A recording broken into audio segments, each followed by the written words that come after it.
All right, y'all, welcome back to the show here. It's Anti-War Radio. And hey, look at me, I got Eric Margolis on the line again. Welcome back to the show, Eric. Well, nice to be back with you, Scott. Well, good. I'm glad you feel that way. You guys know Eric. He's been a reporter mostly on Middle Eastern affairs, although all the way into Central Asia and wherever else too. Of course, for decades now. He keeps a website at ericmargolis.com. Eric Margolis really is how you would spell it, I guess. Eric Margolis. Spell it Margolis is what I'm trying to say. Nice new site. I like it. Thank you, Scott. Finally, it was like pulling teeth to get it up, but there it is, ready to roll. Yeah, it never is easy getting a new website going, is it? But here you go. All right, the dangerous mess in Syria grows murkier. To start off, paragraph 3 reads, my assessment is based on reliable primary sources in Washington, Turkey, Jordan, and Lebanon. So, good. Tell us everything that you've learned from all these awesome sources that you have. Well, I should also say, and some from Syria as well. Well, what I've learned, actually, I've been developing the thought right along because I've been writing last November pretty much the same view. Now I've fleshed it out. I have much more detail. But what's happening is, look, it started as the United States, Britain and France, aligned with Israel and Saudi Arabia, and right-wing forces in Lebanon have been infiltrating armed fighters into northern Syria. That was the genesis of the uprising. And now, you say in the article, don't you, that, and they have been since the very beginning. You're telling me this is where this whole revolt started. It was a foreign intervention. That's correct. You have to compare it to what happened in Libya because there are many parallels. The French intelligence service, DGSE, organized the first uprising in Benghazi, Libya, traditionally anti-Gaddafi area. Mm-hmm. And they organized it, armed it, and then they created this kind of revolutionary council, which was to become the recognized government of Libya. So the whole thing was staged, managed by French intelligence. What's happening in Syria is a similar thing. That's one strand of the story. You have an outside group using some Islamists and mercenaries, rogue fighters. The Syrian government is screaming terrorism. These are terrorist groups. And it's saying, why should we refuse to negotiate with terrorists any more than the United States is going to negotiate with Al-Qaeda?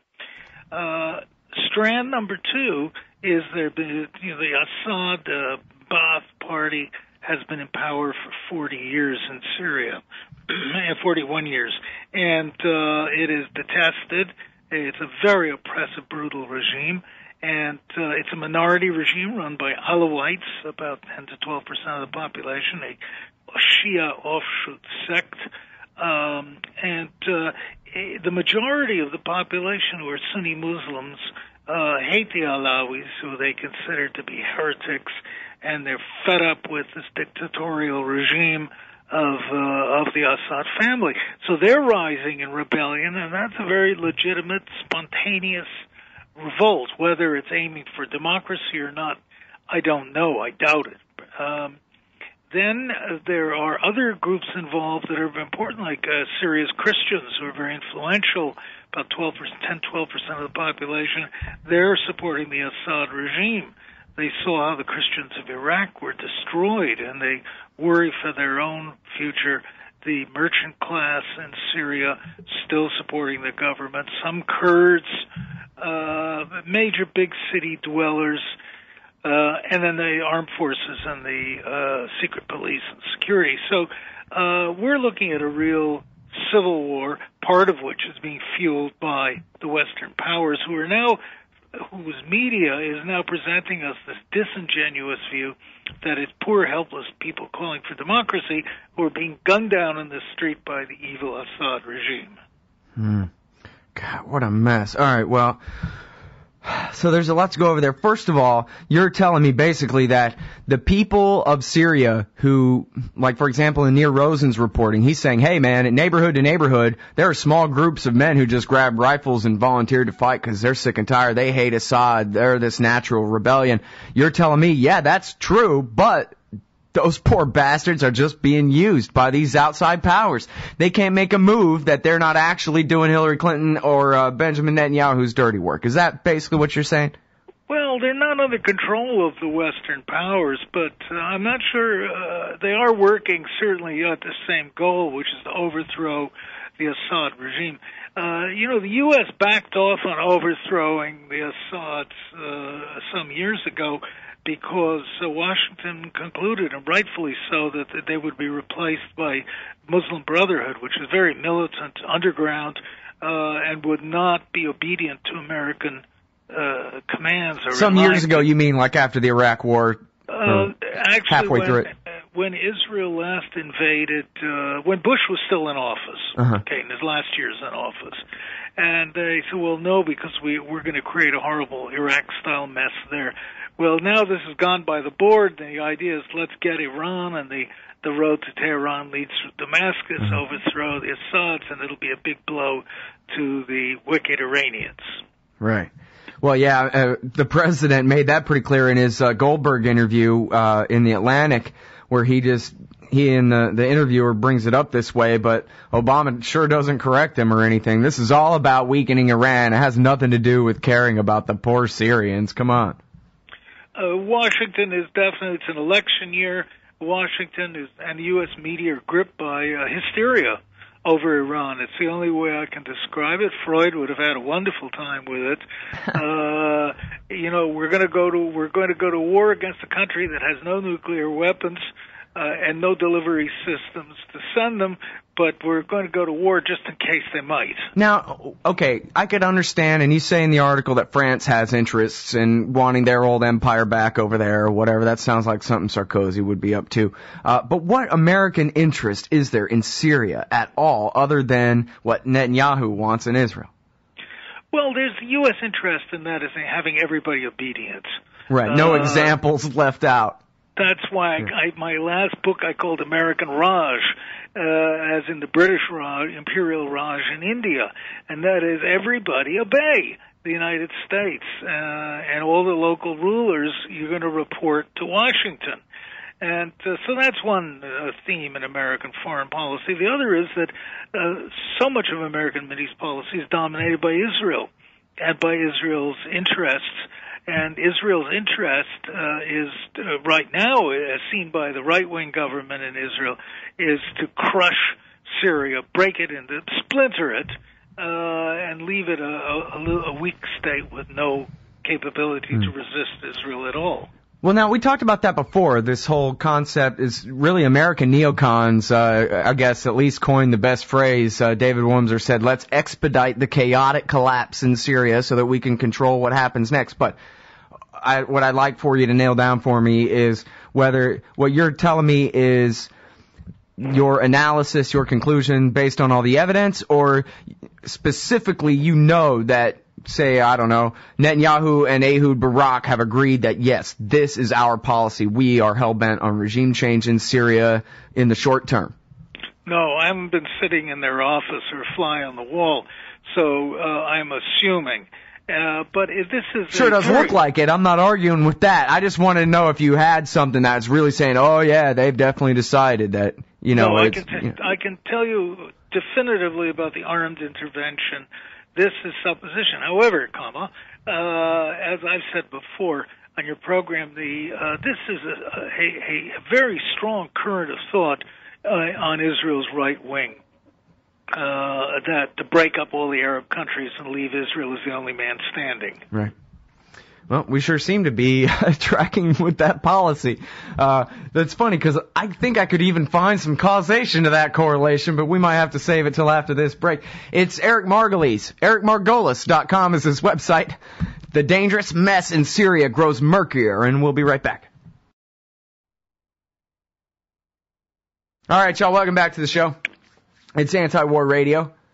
I'm talking with Eric Margolis.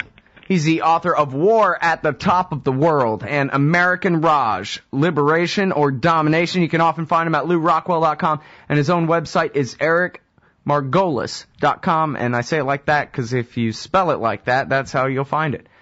In fact, if you spell it wrong, your local search engine will probably help you out. The dangerous mess in Syria grows murkier, and we're talking about the wide and varied collection of factions already at war to some degree in Syria, and it sure looks like a combination of NATO and the Israelis are pushing very hard for the overthrow of the Assad regime, despite the fact, Eric, that everybody knows that it's going to be, assuming they can make the state fall there, which I guess is just a matter of time. They have enough money and weapons to eventually, if they have to, take Damascus the way they did Tripoli or whatever. But then after that, everybody knows it's going to be one of Michael Ledine's boiling cauldrons over there. And those things can be dangerous to everybody involved. You know, they're really playing with serious fire over there. Am I wrong? And wait a minute. And then the point is, they all know that. The Americans know that. The French know that. The British know that. The Israelis have got to know that, like, hey, we're risking turning this into a massive jihadi factory or whatever, like Iraq was, only right on their northern border now. Well, you're quite right, and everybody does know it, but the Western powers are now closing their eyes to this, what seems like inevitability. They're setting the whole neighborhood on fire. If Syria really blows, the top blows off Syria, it could turn into another Iraq, it could turn into another Lebanon, which I covered in the 1970s, a dreadful civil war there. Sure, everybody's aware of it, but as I said, there's this mania now to get at Iran. Right-wing governments are fueling this. Even Israel hesitated for a long time because they got along quite well with the Assad regime. And the Assad didn't start making noise, they didn't start making noise about the Golan Heights, which Israel has occupied illegally since 1981, the Syrian Golan Heights. So they were okay with that. But even so, the French want to get their hooks back into Syria and into Lebanon. The Americans we talked about, the Brits just want to pick up the crumbs from the Americans, and there's a lynch mob forming. I think it's the best way to describe it. Well, you know what it is? It's finally it's reminding me of William S. Lind and what he has written about the end of the nation state and how fourth generation warfare is going back to generation -1, really, to before Westphalia and the nation state. And all these things in the Middle East really are legacies of the old European colonies, who themselves were nation states, and so they went and made nation states and left them behind. And of course, American Britain, especially since World War II, has been involved in keeping these things, run by centralized dictatorships and whatever. But I guess, the bet that we're making here, that we're talking about, is if you overthrow the state in Syria, you might not ever have a state of Syria to replace it ever again. Which I'm saying, all things being equal, that would be great for the Syrians, but all things aren't equal. That just means that they're even more helpless to foreign powers like the United States and Israel and Iran and Saudi Arabia and whoever else too. But that's the kind of thing that they're playing with, right? That this will just be kind of a permanent low-level battleground. I guess that's what they want. That's right. We've talked about the Zionist ideologue of Vladimir Jabotinsky from the 1920s. He was the most important thinker to the right-wing Israeli movements and even today's Likud party. And his most famous doctrine was that he said the Arab countries are all fragile mosaics, give them one good smack, and they'll fall into their component pieces. They'll shatter. Well, maybe not Egypt, but certainly the Arab states. And they're fragile, they're artificial, they're poorly ruled, there's not much sense of nationalism, there's a lot of sense of localism and tribalism, and this will, as you say, happen to Syria. Syria will be shattered, it'll break up, and then Iraq broken up. Saudi Arabia could also fall apart too. and guess who? Lebanon is a mess as it is anyway. This will leave Israel really as the unchallenged ruler of the area, except for Egypt. Mm-hmm. Well, those people really paying close attention back then might remember in 2002, maybe it was early 2003, Richard Pearl had a former LaRouche kook, or maybe it was a current LaRouche kook, come and give a talk at the Defense Policy Board. Newt Gingrich was there, and they talked about how Iraq, he called it, Iraq is the tactical pivot.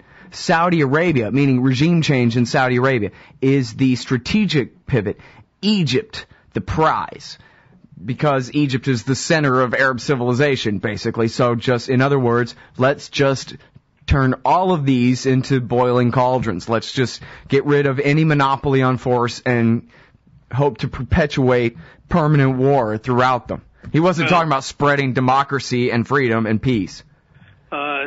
They wear Sears Roebuck suits, but aside from that, they could be fascists from the 1930s. And Lord save us from these bloodthirsty people, because they are really the beginnings of the American Nazi party, not Nazi, but American fascist party. Well, all right. Let me see if I can convince you to buy this. I read a thing that said that, not all the Republicans are on board for John McCain's point of view on this. In fact, they even quote Mitch McConnell, partially quote Mitch McConnell, sort of going, I don't know, man, about this. So is there any hope at all that cooler heads, or at least, I don't know, less bought-off heads or something could prevail in D.C. here? I have a hope. Look, the President Obama, has been at least digging his heels in an election year. It's very tough to do to tell the Israel lobby to slow down and to try and slow the rush to war. On Iran, though, not necessarily Syria, right? On Iran, correct. There are sensible heads in the Pentagon and in CIA particularly who don't want any more wars in the Middle East, and they're bureaucratically trying to throw out anchors to slow it down. And there's the old guard in Washington, Republican and Democrat, which are not in the hands of religious groups in the Deep South who are baying for war. So yeah, there is some resistance, but there's so much pro-war sentiment that I really wonder how we're going to avoid getting involved in another war in the Middle East. That's funny what you say about the old guard. I remember Lou Rockwell one time wrote an article. It was about, is it going to be David Wurmser or Robert Zoellick to be Condoleezza Rice's right-hand man at State? And Lou Rockwell titled it, "It's a heck of a note to have to root for the Rockefellers." He's so right, as usual. And that's that old guard, like, oh, well, maybe, Zbigniew Brzezinski can talk them out of doing something stupid. That's what we have to hope for now.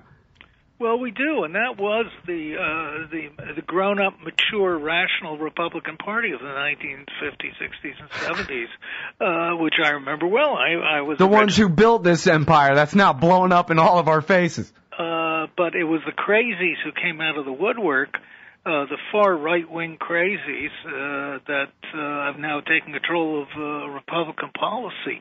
And it is very frightening. But the Republican Party, while it's baying for war, is also, the mixed metaphor, shooting itself in both feet. And this may be digging its own grave here, because a lot of Americans, I think, are going to see how extreme and disconnected from reality the Republicans have become. Mm-hmm.